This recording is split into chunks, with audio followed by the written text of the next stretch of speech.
오늘은 그 통계 처리 실습을 할 건데, 통계 처리는 여러분들이 많은 걸 배웠어요. 많은 걸 배웠는데 그 중에서 가장 기본적인 거, 여러분들이 현장에 나가서 가장 많이 사용하기 때문에 개념적으로 이해해야 될 거 하나를 선택해서 오늘 실습을 하는 거예요. 오늘 하는 것은 공정능력 산출이라는 걸 해볼 거예요.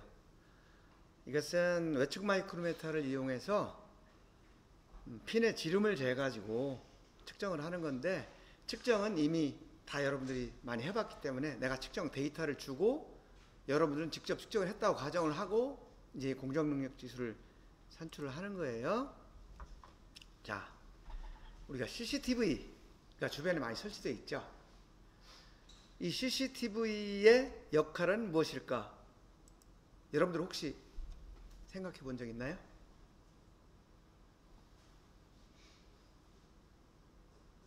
이 CCTV는 여러 가지 기능이 있는데 그 중에서 이제 오늘 수업하고 관련된 거를 간단히 얘기를 해보면 이제 두 가지 기능을 우리가 생각을 해보려고 하는 거예요. 첫 번째는 이 CCTV가 계속 이렇게 비추고 있죠. 그래야 모든 상황을 다 기록을 하고 있어요. 그래서 첫 번째 기능은 사고가 발생했을 경우에 자료를 여기서 찾을 수 있다는 거죠.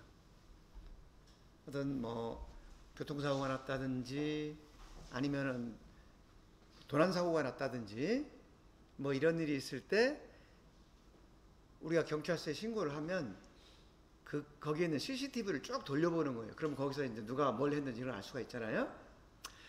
이런 게 하나가 있고, 또 한 가지는 뭐가 있냐면,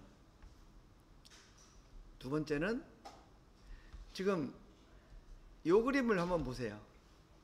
지금 만약에 여기에 CCTV만 이렇게 설치를 해놨다라고 한다면 지금같이 사고가 났을 때 돌려볼 수가 있는데, 문제는 돌려봐봤자 어차피 사고는 난 거죠. 도난 제품을 찾았다고 하면은 별거 아닐지 모르지만, 만약에 예를 들면 어떤 살인사건이 났다 그러면은 CCTV 돌려서 사람 잡아봤자 어차피 사람은 살아날 수가 없잖아요. 그래서 이거는 사고가 난 후에 처리를 하는 그런 개념이 되잖아요. 근데 만약에 이 112 종합상황실에서 이 CCTV를 계속 여기 경찰관이 지켜보고 있었다. 그러면은 만약에 어떤 이상하다, 저기 어떤 사람이 칼을 들고 막 왔다 갔다 한다. 그러면 바로 그 근처를 순찰하는 순찰차한테 연락해가지고 거기 좀 이상한 사람이 있으니까 가서 확인해 보시오 하면 가서 그 사람을 미리 조치를 하면 사고를 예방할 수 있잖아요. 그죠? 이런 예방. 이거는 후처리가 아니라 선조치가 되는 거죠. 선조치. 자, 그럼 우리가 생각할 때 후처리가 더 바람직해요? 선조치가 더 바람직해요? 선조치가 바람직하죠. 그런데 사실 여러 가지 상황적으로 볼 때 모두 다 선조치를 할 수는 없어. 그렇지만 중요한 것은 선조치가 필요하다. 이런 걸 우리가 생각해 볼 수가 있죠. 이게 이제 CCTV의 기능이에요. CCTV라는 것은 단지 기록을 하는 거지만, 관찰을 하는 거지만, 또 감시를 하는 거지만, 이것을 어떻게 운영하느냐에 따라서 후처리용으로도 사용되고 선조치용으로도 사용된다. 공감하죠? 그러면 우리 측정의 역할이라는 건 뭘까? 측정의 역할이 여러 가지가 있지만 이 CCTV의 역할하고 비교를 해서 한번 생각을 해보면, 첫 번째는 우리가 측정을 해서 합격이냐 불합격이냐 판정하는 게 있어요. 그죠? 여기처럼 이거 3차원층에 쫙 측정해가지고 합격 부분 이쪽으로, 불합격 부분 이쪽으로 그죠? 그래서 불량품이 생산 그 조립 라인에 흘러 들어가지 않게 하는 역할. 이것도 물론 이제 그 조립이라는 기능으로 보면 사전 조치가 되긴 하는 거죠. 그렇지만 가공이라는 입장에서 보면 어차피 이거 가공 끝난 거야. 불량 나면 못 쓰는 거잖아요. 그죠? 그래서 이것은 후처리가 된다는 후처리. 사후 조치. 근데 만약에 아까 CCTV처럼 이렇게 계속 그 생산 라인을 보고 있다가 뭔가 이상하다? 불량이 날 것 같은데?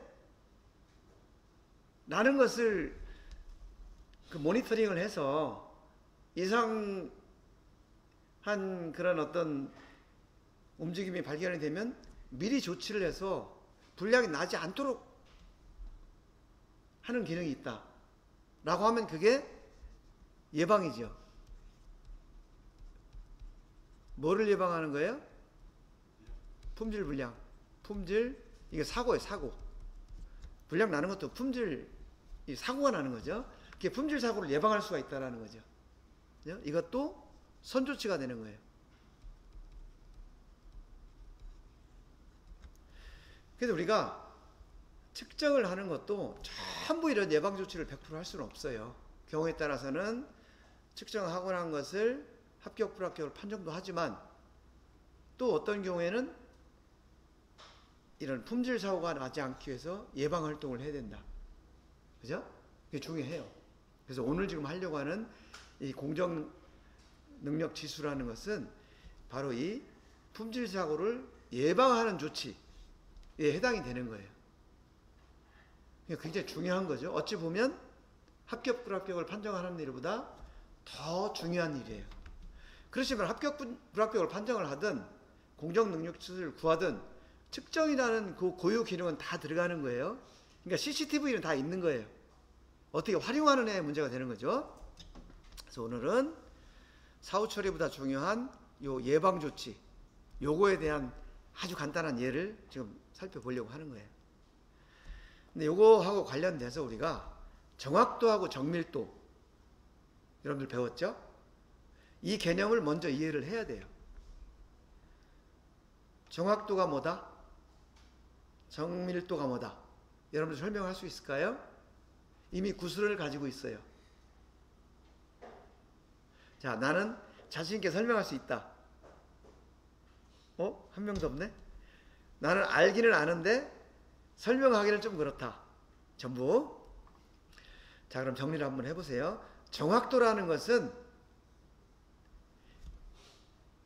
이 값이, 내가 측정한 값이 기준값하고 얼마나 가까우냐, 이걸 따지는 게 정확도야. 그래서 이것은 치우침이라고 그래요. 치우침, 또 편의, 한자로 이렇게 표현을 해요. 이것은 측정값이 기준값에 얼마나 가까운가, 이런 기준값에 가까운 정도, 이거를 정확도라고 그래요. 그리고 이것은 개통오차야. 개통오차라는 건 뭐냐면 보정이 가능하다 그랬죠. 원인을 알고 보정이 가다. 즉 기준값에서 100분의 1만큼 떨어져 있다. 그럼 100분의 1만큼 옮겨주면 되는 거예요. 그죠? 그 다음에 정밀도. 정밀도는 데이터가 얼마만큼 흩어져 있냐. 예를 들면 같은 곳을 계속 측정했을 때 측정시 얼마나 같은 값이 나오느냐, 이걸 가지고 정밀도라고 그래요. 그래서 이것은 데이터가 어떤 흩어졌다. 흩어짐의 정도, 이거 산포라고 그러죠. 그리고 이거는 표준 편차를 가지고 계산을 해요. 그리고 이것은 우연오차야. 여러분, 개통오차는 원인을 알 수 있고 보정이 가능하다 이렇게 배웠고, 우연오차는 원인을 알 수 없고 따라서 보정이 불가능하다 이렇게 배웠죠. 그래서 정밀도와 정확도, 이 개념을 여러분들이 지금부터는 이제 생각을 해야 돼요. 그 다음에 반복적 밀도. 반복적 밀도라는 것은 같은 곳을 반복해서 측정했을 때 얼마나 같은 값이 나오느냐, 이걸 얘기하는 거고요. 편이라는 것은 이 차이값, 요거 측정값과 기준값의 차이값. 그러니까 요 반복적 밀도, 요것은 흩어짐하고 관계가 있는 거예요. 요 편이라는 것은 치우침하고 관계가 있는 거죠. 그러니까 조금 아까 한 걸 기준으로 보면 요것은 정밀도, 요거는 정확도, 이렇게 되는 거죠. 요 개념 머릿속에 넣고 요 그림 한번 봐주세요. 자, 이거 우리가 이제 다트게임 여러분 많이 하죠? 그리고 우리가 올림픽 때 양공, 우리나라 선수 양공에 아주 10점에 계속 잘 쏘잖아요. 한 구멍에 세 발이 다 들어가고 그런 경우도 있었죠. 자, 지금 여기 봤을 때 여기에 A, B, C, D가 있어서 이렇게 지금 맞춘 거예요. 이거 내가 집에서 직접 해가지고 사진 찍은 거야. 여러분들한테 보여주려고. 자, 그래서 A는 600점, B는 320점, C는 160점, D는 220점. 이게 점수가 나왔어요. 자, 그럼 여러분들이 점수가 높은 순서대로 나열을 해봅시다. A, B, C, D 쭉 얘기해 보세요. A, B, C, D. 이거 뭐 생각할 게 없죠? 점수 나와 있으니까. 어? DC? 아니, 점수가 D가 220인데 왜? 아, 요거? 그렇구나. 쏘리. 요게 D, C 이렇게 됐어요. 그죠? 점수대로. 자, 그러면 중요도가 높은 순서대로 한번 여러분들이 나열을 해보세요. A,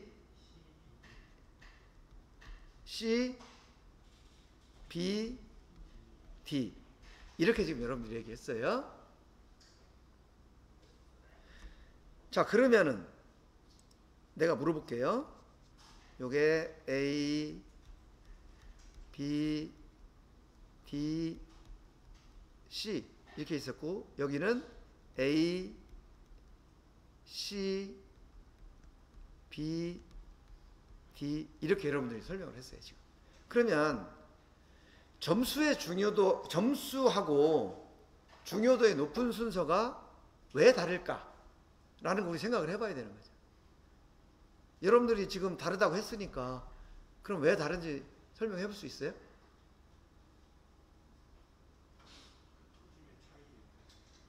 네.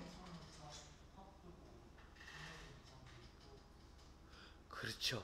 여러분들이 이미 다 잘 알고 있는 거예요. 이게 뭐냐면 점수가 중요한 게 아니고 흩어짐이 작아야 보정, 개통오차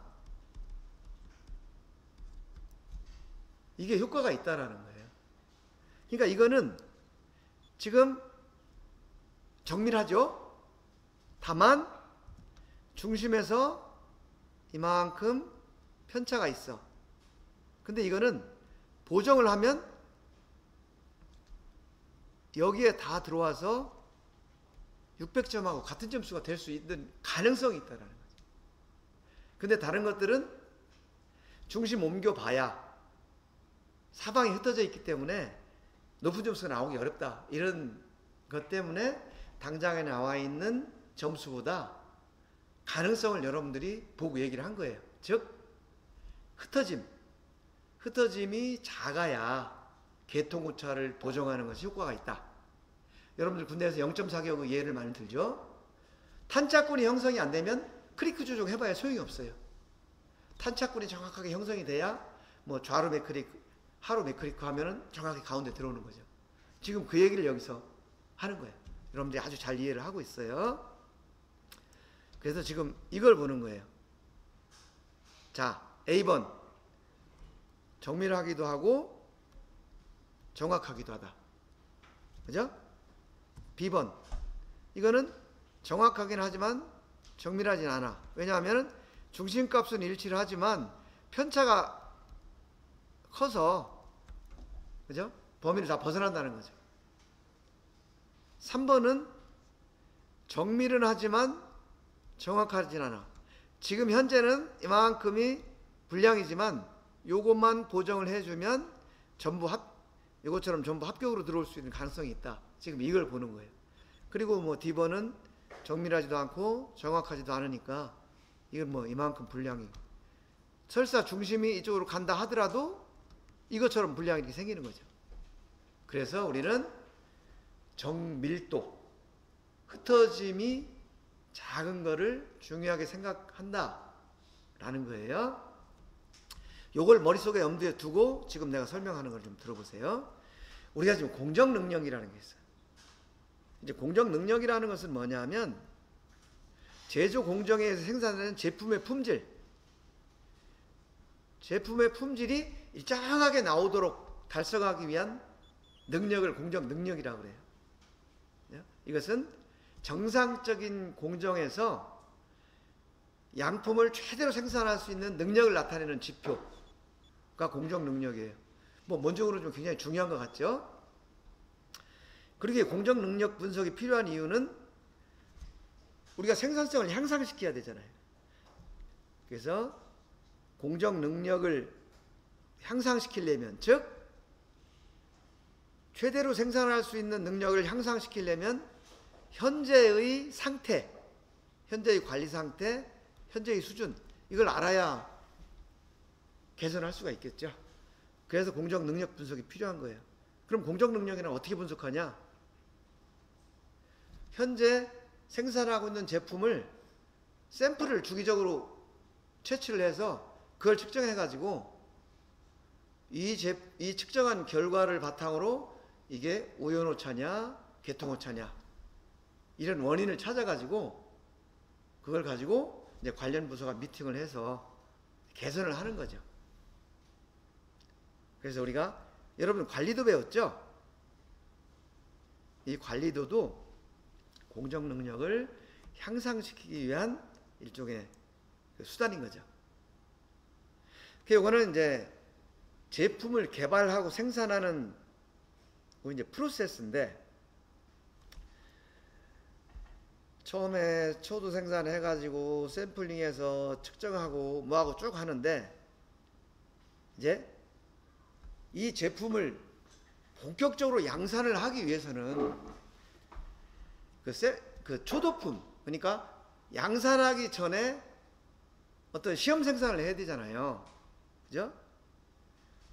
그것이 이제 예비 공정 능력 평가 여기 되는데, 이걸 하기 위해서 이 생산 라인을 똑같은 그 제품으로 똑같은 라인으로 막 며칠을 계속 돌리는 거예요.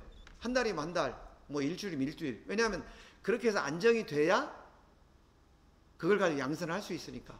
그래서 그렇게 한 달 동안 돌리면서 설비의 문제점, 뭐 라인의 문제점, 작업자의 문제점 이런 걸 다 찾아내는데, 그 중에서 제품을 샘플을 채취하다가 공정 능력을 분석하는 이런 작업을 하는데, 그때 분석하는 공정 능력을 PPK라고 그래요.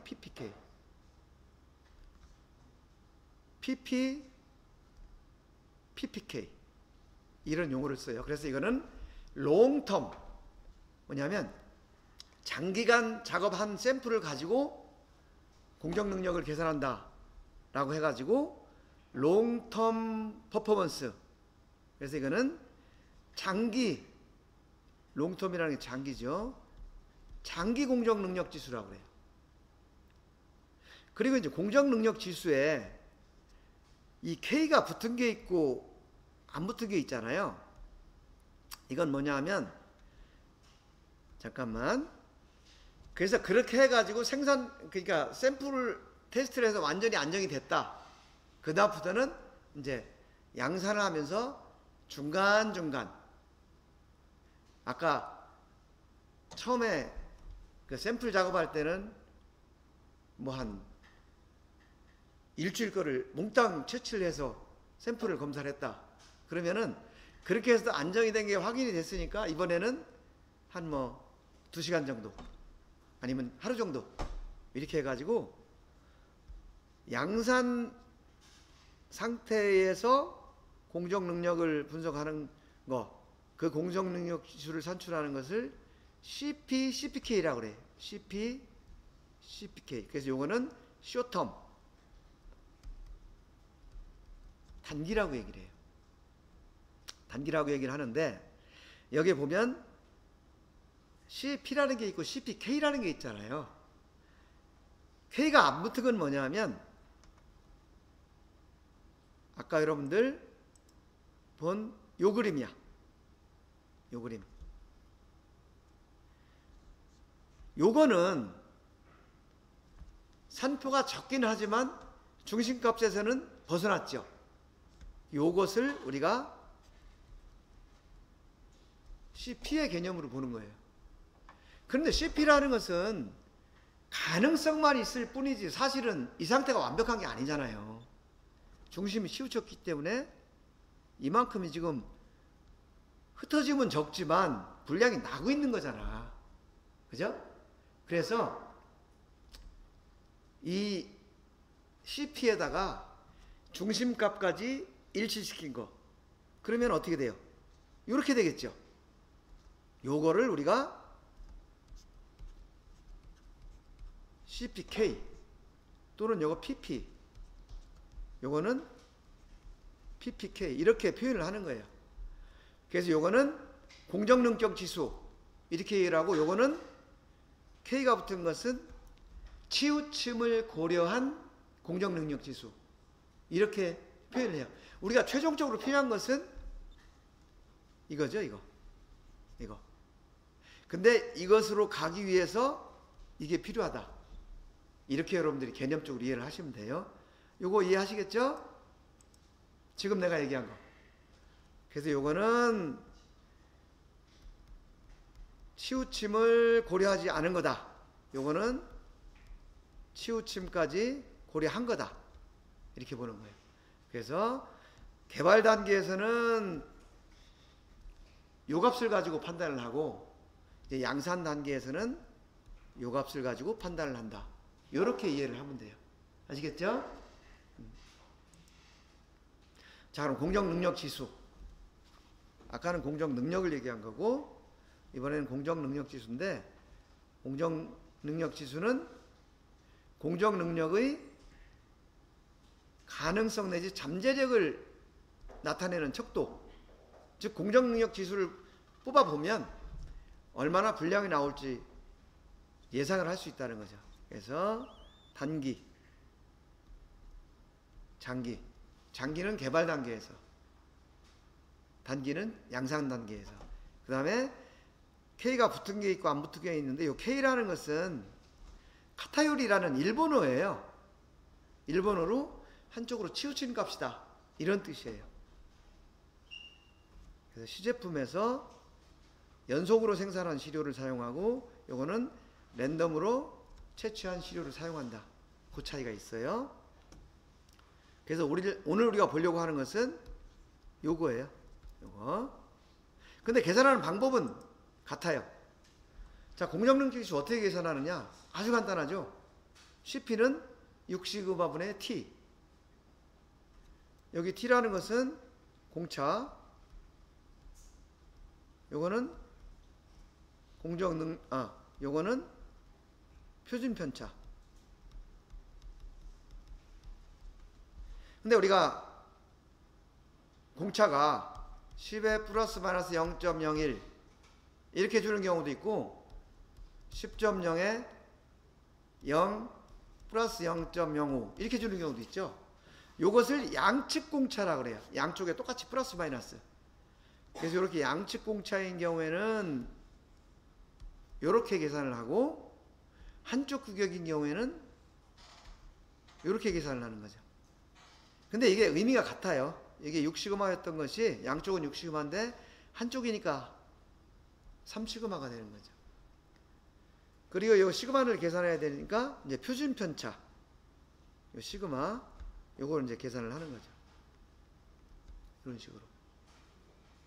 여기서 x라는 것은 측정값이에요.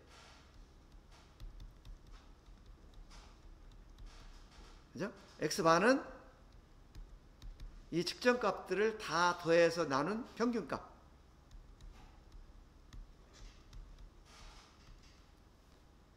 이렇게 계산을 하는 거예요. 오케이? 네. 그래서 요거는 그냥 여러분들 통계 처리 시간에 배운 거기다 대입해서 계산하는 거예요. 나는 지금 이 개념을 지금 여러분들에게 얘기하는 거예요. 그런데 여기서 보면 이 CP를 계산할 때는 중심값이 치우쳤느냐 안 치우쳤느냐에 대한 내용이 없어요. 단지 얼마나 흩어진 정도가 크냐. 그 흩어진 정도가 이 표준 편차라고 그랬잖아요. 산토. 표준 편차만 가지고 CP를 구하는 거예요. 근데 아까 본 것처럼 CP가 저쪽 규격 밖에 있을 수도 있고 규격 근처에 있을 수 있다는 거죠. 중요한 것은 이것을 중심값을 끌어와야 되는 거죠. 그래서 치우침을 고려한 공정능력지수에서 CP, K를 계산을 해야 되는 거죠. 즉 기준값은 여기 있는데 측정값, 평균값이 여기 있다. 그러면 지금 요만큼 차이가 있는 거죠. 요만큼. 그래서 CPK라는 것은 어떻게 구하느냐 하면은 CP에다가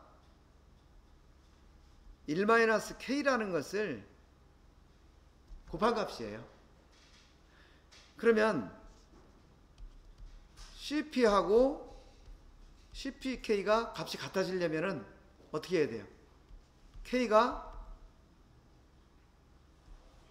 0이 돼야 되겠죠. K가 0이 되면 1-K가 1이 되잖아요. 그러니까 1 곱하기 CP 하니까 이거는 CP하고 같은 값이 되는 거예요. 최악의 경우는 뭐예요? K가 1이 되는 경우죠. 그래서 K가 1이 되는 경우는 이건 우리가 고려할 필요가 없는 거죠. 그래서 이 K라는 것을 카타요리, 그죠? 이 치우침도라고 얘기를 하는데 이거는 뭐냐면 요 기준값에서 평균값 요것을 뺀 거의 절대값이에요. 그러니까 이것이 만약에 일치했다. 그죠? M하고 뮤가 같다. 그러면 얘가 얼마가 돼요? 0이 되죠. 그러니까 K가 0이 되는 거예요. 그러면 이게 이제 같아지는 이런 경우가 되는 거죠. 다시 말해서 개념적으로 보면 흩어짐이 작고 중심값이 기준값하고 가까울수록 CPK가 좋다. 이런 거죠. 이게 단순한 거예요. 어찌 보면은 당연한 거고.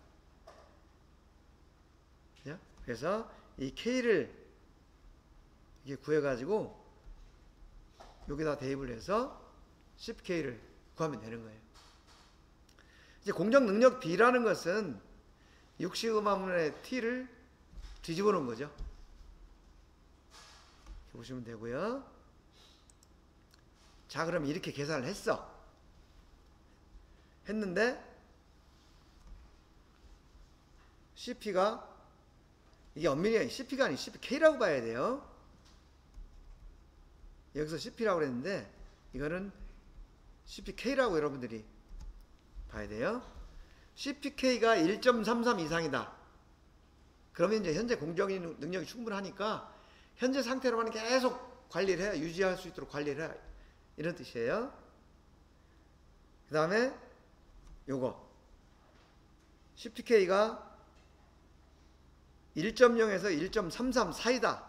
그러면 공정 능력을 뭔가 좀 개선을 해서 1.33 이상으로 높여라 하는 거예요. 그럼 여기서 개설을 할 때 뭘 해야 돼요? 분석을 해보면 이것이 CP의 값의 문제인가 K 값의 문제인가를 이제 분석을 하는 거죠. 이 CP 값이라는 것 결국 흩어짐, 데이터가 막 왔다 갔다 해서 문제가 된 건지 아니면 중심값이 틀어져서 문제가 된 건지, 그죠? 이걸 보는 거예요. 그 다음에 뭐 CPK가 0.67하고 1 사이 또는 0.67 미만, 이런 경우는 사실 우리가 좀 고려하기가 어려워. 이거는 라인을 새로 깔든지 뭔가 이런 문제가 되기 때문에 우리는 주로 이제 요거하고 요 경우를 이제 생각을 하는 거예요. 자, 그러면은 공정 능력이라는 게 뭐다? PP, PPK, CP, CPK 개념 이해했고요. 그 다음에 최종적으로는 CPK가 중요하지만 CP를 중요하게 생각하는 이유는 보정이 가능하기 때문에 그렇다 라는 거고요. CP는 정밀도, 흩어짐, 요거하고 관계가 있다. 그리고 그 흩어짐은 표준 편차를 가지고 표현을 할 수 있다. 이렇게 지금 얘기를 한 거예요. 여기까지 이해하겠죠? 그래서 여러분들 과제 준 거는 계산을 한번 해보면 어디에 해당되는지 나오고 자기가 요 판단을 할 수 있어요.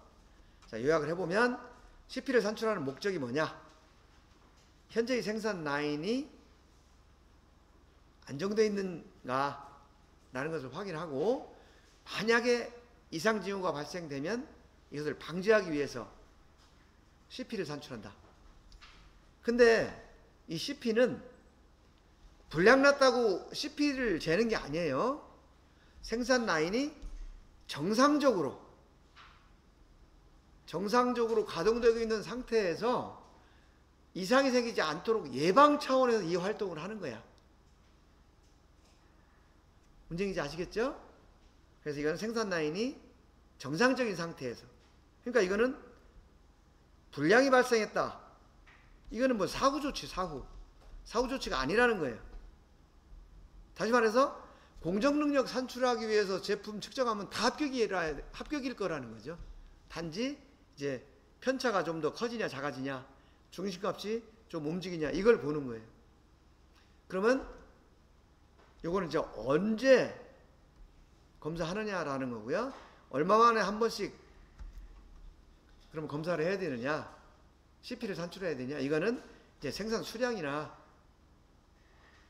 이런 것들을 고려해서 그 회사의 사정에 맞게 이제 주기를 만들면 되고요. 그 다음에 공정 능력 지수에 영향을 주는 요인이 뭐냐? 아까 CPK는 6시그마분의 T, 그죠? 이거 곱하기 뭐였어요? 1-K 이랬죠? K는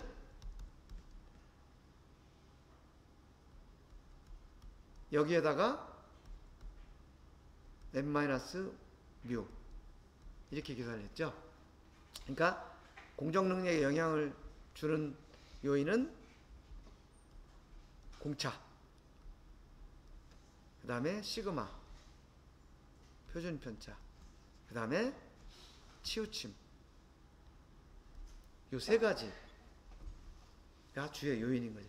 공차는 설계 과정에서 결정하는 거고, 이건 제품 성능하고 관련이 되는 거고요. 그 다음에 표준 편차는 장비 성능이라든지 뭐 공구라든지 환경이라든지 이런 것 때문에 나타날 수가 있고, 그 다음에 치우침, 요거는 작업자가 어떤 세팅을 잘못했다든지, 예를 들면 프로그램을 뭐 프로그램에서 기준값을 잘못 입력했다든지, 그 다음에 이런 것들을 이제 공정 관리하는 사람이 발견을 못했을 때 이 치우침이 발생하는 거죠. 요게 공정 능력에 영향을 주는 요인이다. 그러면 공정 능력을 향상시키기 위해서는 뭐 해야 되냐? 이것도 뻔하죠. 공차를 늘린다든지, 표준 편차를 줄인다든지, 치우침을 줄인다든지, 이거예요. 공정 능력 부족 시 어떻게 대책을 어떻게 할 거냐? 공정관리 담당자, 지금 대책이라는 것은 결국은 공차, 시그마, 치우침, 이거를 해결하는 거예요.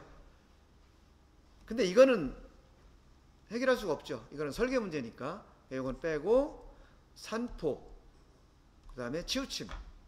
공정관리 담당자는 라인에 있는 설비 점검, 작업자 교육, 그 다음에 CNC 프로그램, 공정도 이런 것들을 이제 점검을 하는 작업을 해야 되고, 환경 점검하는 작업도 해야 되겠죠. 그 다음에 이제 품질 관리 담당자, 이제 여러분이에요. 여러분들은 이것이 100% 생산 현장에서 나온 건지, 아니면 측정기 교정이 잘못돼 가지고, 교정이 잘못되면 오차가 있을 수 있거든요. 교정 상태 다시 확인하고 검사 기준서를 잘 준수해서, 여러분들 그런 거 있죠? 좌표계를 제대로 잡았는지, 프로브 교정 제대로 했는지, 또 데이터 표적 지시한 대로 준수했는지, 이런 것들을 확인하는 거예요. 그 다음에 측정하는 사람이 피곤한 상태에서 측정을 해가지고 측정을 잘못했을 수도 있잖아요. 그죠? 어제 밤새 술 마시고 왔는데 아침에 와서 이거 하라고 하니까 허거지로 했어. 그러면 이런 문제를 할 수가 있잖아요. 그러면은 측정 잘못해가지고 엉뚱한 공정을 개선하라고 할 수가 있잖아요. 이거는 굉장히 위험한 일이다. 그래서 요 품질관리 담당자가 해야 될 일, 요거 여러분들이 특별히 이제 주의해야 되는 거예요. 그래서 이제 현장에 가면은 내가 해야 될 일은 뭔가, 요거를 잘 생각을 해야 되는 거예요. 그래서 여러분들 그 과제하면서 요걸 한번 생각해 보세요. 그다음에 경영자, 사장님 입장에서는 공장 환경을 새로 싹 에어컨도 놓고 뭐 해야 되는 건지, 설비를 다 교체를 해야 되는 건지, 수리를 해야 되는 건지, 이런 거 점검해야 되겠죠. 근데 이렇게 하려면은 거기에 들어가는 돈에 비해서 앞으로 그럼 그렇게 해서 얼마나 이익이 날 건가 이제 검토를 해야 되겠죠. 그래서 사장님은 이 사업, 이 아이템을 계속 할 건가, 이런 걸 고민할 거고, 그 다음에 이제 측정, 설계, 공정관리, 이 담당자들은 같이 모여서 정보를 공유해서 어떤 것 때문에 이런 일이 났을까 하는 거를 요인을 찾아야 되고, 그 다음에 요걸 할 때 이제 관리도를 보면은 뭐 데이터가 튀고 이런 것들이 이제 나오잖아요. 그럼 요 순간에 어떤 일이 있었는가, 뭐 이런 것도 서로 하는 거죠. 그 다음에 이거는 뭐 아주 특별한 경우에는 설계실에다가 야, 이 공차 정말 필요한 거냐, 공차를 조금 늘려주면 안 되냐, T가 늘어나면 공정률이 올라가잖아요. 그래서 이런 공차를 설계 쪽에서 재검토하는 거, 이런 것까지도 이제 서로 협의를 해봐야 되고, 또 기타 필요한 사항이 있으면 이제 조치를 하는, 이런 과정이 이 공정능력지수를 산출해야 되는 목적, 산출하는 방법, 공정능력지수의 의미, 그걸 산출했을 때 값을 가지고 어떤 판단, 또 그 판단이 나왔을 때 어떻게 조치해야 될 건가, 각자의 역할, 이런 것들을 전체적으로 개념적으로 알아본 거예요. 자, 그럼 지금까지 설명한 것을 바탕으로 이제 여러분들 계산해 보면 이게 어디다 쓰이고 왜 중요하고 엄청 중요하죠? 또 내가 해야 될 일은 뭐고, 이런 거 충분히 이해하시겠죠? 네. 여러분들이 요거 도면을 준 거예요. 이 도면인데 지금 이게 상한치수고 이게 하한치수예요. 그러면 상한치수 빼기 하한치수 하면은 공차가 나오죠? 공차. 이게 0.05예요. 그죠? 그런데 이것만 가지고는 이 K를 구할 수가 없죠. K. 왜냐하면 K라는 것은 규격하고 측정값의 평균의 절대치니까, 그래서 이 규격을 계산하기 위해서 이 공차를 양측 균등 공차로 변경해라 하고 도면에 나와 있는 거예요. 그럼 얼마가 돼요? 이것은 14.975 플러스 마이너스 0.025 이렇게 돼요. 그래서 이걸 가지고 구하고 판단하고 이걸 확보하기 위해서 설계부서와 협의해야 될 항목, 공차죠. 그래서 요거는 내가 계산해 본 거예요. 도면에 규격대로 있을 때 측정값, 이 측정값의 평균은 다 더해가지고 나누기 10한 거죠. 이게 평균값이에요. 그 다음에 측정값에서 평균값을 뺀 거의 제곱, 이 값들이 나온 거고요. 이거를 다 더하니까 이 값이 나왔고, 그 다음에 표준편차를 구했더니 이 값이 나왔고, CP를 구했더니 이게 나왔고, CPK를 구했더니 이게 나왔고, CPK는 이게 나왔어요. 그래서 CP는 1.18, CPK는 0.94이 나왔어요. 그러니까 다 불충분한 거죠. 공적 능력이 이제 부족한 걸로 나왔고요. 그 다음에 공차를 조금 설계실하고 협의해서 늘려봤어. 0.025였는데 0.03으로 0.005를 늘려봤어요. 나머지 계산값은 다 똑같아요. t만 변하는 거니까. 이렇게 계산을 해봤더니 CP는 충분히 나오는데 우리가 필요로 하는 CPK는 여전히 좀 불충분하더라. 그래서 요거를 0.034로 늘려봤더니 이제 CPK가 전부 이제 충분한 값이 1.33 이상이 나오더라. 요런 거를 그냥 한번 해본 거예요, 내가. 여러분들도 요거 외워가지고 이렇게 하지 말고 직접 한번 해보면서 공차가 얼마나 변하면 CPK가 어떻게 변하는가, 요거들을 한번 계산을 해보고 그걸 가지고 또 레포트를 이렇게 작성해 보시면 좋겠어요. 아시겠죠? 예. 특별한 질문 있나요? 예. 없으면 이걸로 마치고요. 여러분들 수고하셨습니다.